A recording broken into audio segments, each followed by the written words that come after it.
Bluegrass Jam Along is proud to be sponsored by Collins Guitars and Mandolins, each and every one built from the sound up in Austin, Texas. Hi,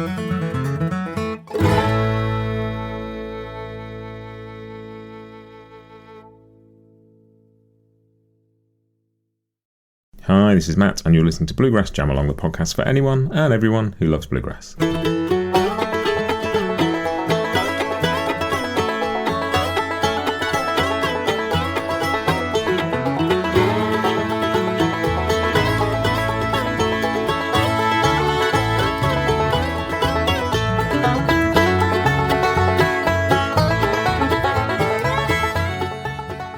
Hey everybody, welcome back to Bluegrass Jam Along. This is your Bluegrass Briefing for March 2026. And it's a fairly brief briefing this time, partly because I've been away for part of February. I haven't spotted quite as much news this time around, but I'm going to tell you what I've seen. And we're going to start off with podcast news. If you missed it, last week on the podcast, I put out an interview with Ted Olson, who's Professor of Appalachian Studies at East Tennessee State University. Ted's been on the podcast before, talking about Doc Watson, talking about kind of historic recording sessions and stuff, and Bear Family projects he's worked on. And this is one of those. It's a 12 CD retrospective of the label Richer Tone. And the interview is more about the label and the history of the label itself than it is about the box set, but it's a good excuse to talk about it. And it's a fascinating label, something I didn't know much about. It's kind of founded just after the Second World War, and it pretty much exclusively recorded music of the Appalachian region, including early Stanley Brothers stuff, and just a really interesting story. If you haven't heard that, go and have a listen. I really recommend it. It's a fascinating one. Sometimes the conversations about things I don't know much about end up being by far the most interesting. This was definitely one of those. So do check that out. And talking of Doc Watson, which you were, it was Doc Watson's birthday yesterday as I record this, and just reminded me that 3 years ago I'd put together almost 5 hours of new interviews to celebrate Doc and his life and his legacy and his music. So I've been going back and listening to those and just posted them on the social channels again in case people have missed them. And it is like a couple of minutes shy of 5 hours of brand new content from all sorts of people, including people who worked with Doc, T. Michael Coleman, Jack Lawrence, John McEwen, people like that, Bryan Sutton, who won a Grammy with Doc, kind of more recent pickers who have been really influenced by Doc, people like Jake Eddy, Chris Eldridge, and just a whole host of people. Fascinating bunch of conversations. If you missed those, do go and dig those out. Doc Watson's 100th birthday celebration in 2 parts. I'll stick a link in the show notes so you can go and find them. That will make life easier. And talking of birthdays, in a couple of days, this podcast will turn 5 years old. So I just wanted to mention that as well. What a kind of fun journey this has been and continues to be and will continue to be. I'm having a great time doing all this.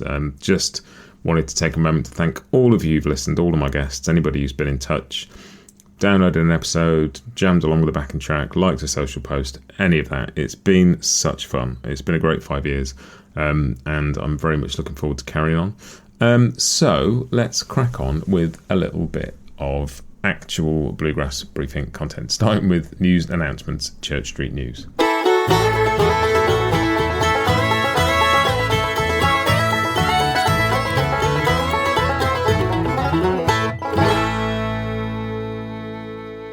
And the bit of news this month is Punch Brothers have announced a whole bunch of tour dates all across the US this year. Quite a busy year for them, which is exciting because they've not been as active recently, and a lot of people haven't had a chance to see them play since Brittany joined.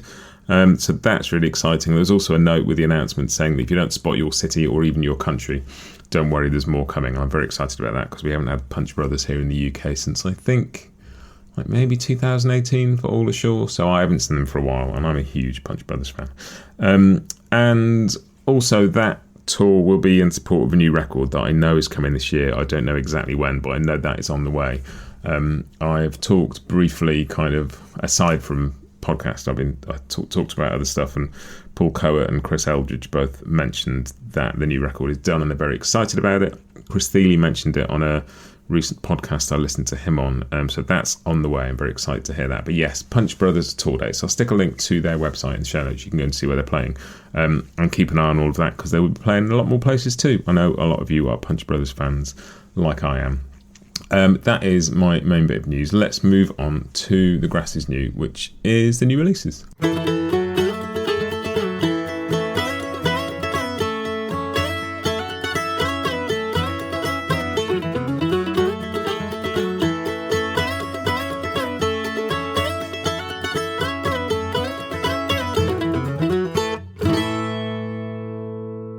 And got a few bits for you. Appalachian Smoke have a new single out called Guitar Song.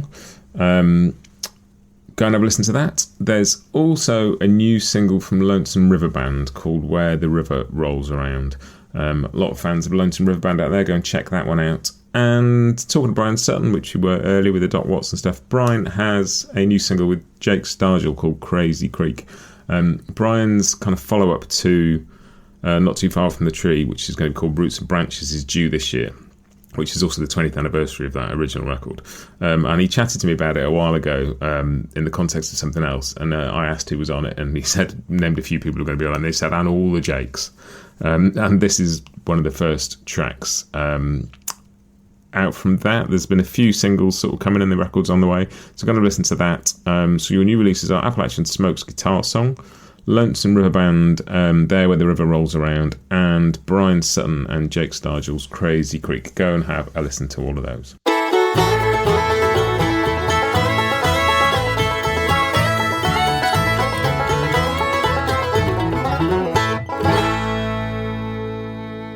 Which leaves me with a couple of bits. The Scroll on Buddy section, which is something that I've spotted on social channels, and the In My Ears this week bit. And the Scroll on Buddy, I saw a fascinating video. Alistair Atkin of Atkin Guitars over here in the UK, who I've interviewed on the podcast before. Just fascinating character. The work they do is really interesting, and the guitars they make are extraordinary. If you haven't seen their stuff, check them out. I'm going to have a listen to that interview. Fascinating guy. But he posted a little video on social channels of a guitar they'd built. They had a pallet knocking about in the factory, the workshop, that had some wood delivered on it, and they wondered if they could make a guitar out of it.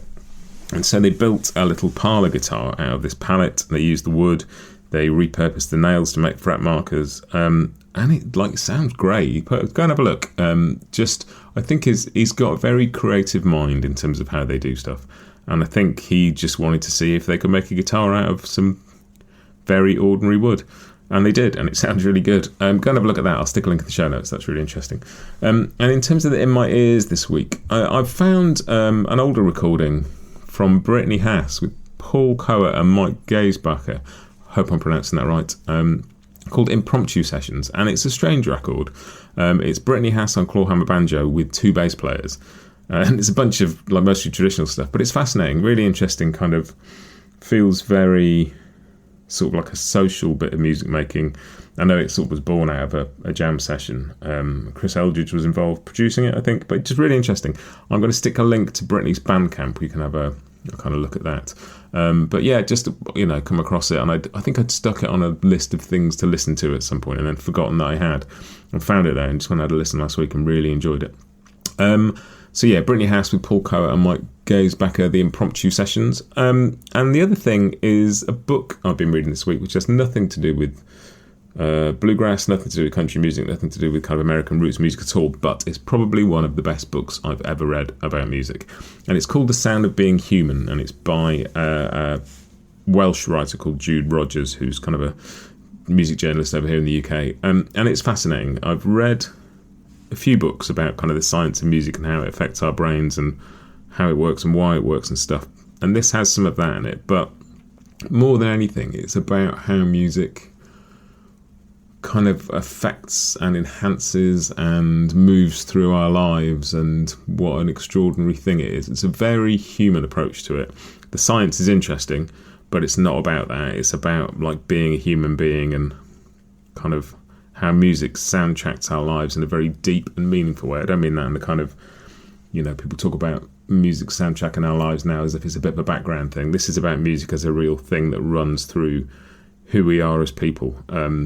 Fascinating. I'm going to read it again. It was very kind of unexpectedly brilliant, and I absolutely loved it. I will stick a link in the show notes if you want to check that out. I'm sort of half thinking of seeing if Jude wants to come onto the podcast to talk about it. It'd be a slightly left field one because it has no bluegrass content whatsoever, but I think good writing about music is good writing about music regardless of the music, and I think all of us who are music fans have been moved by music and had experiences of memories being attached to music and all the stuff she writes about so beautifully.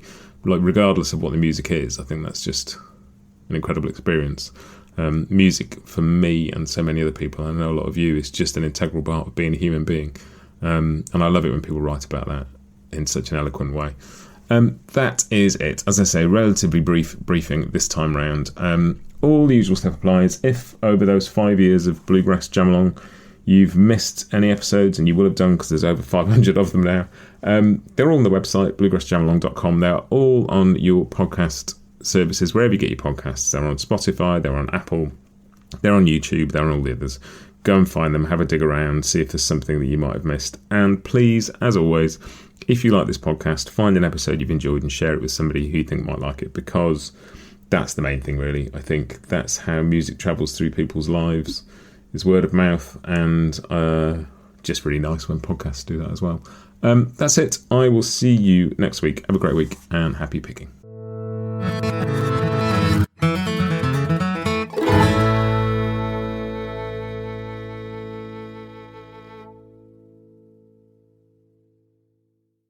Bluegrass Jam Along is proud to be sponsored by Collins Guitars and Mandolins, each and every one built from the sound up in Austin, Texas.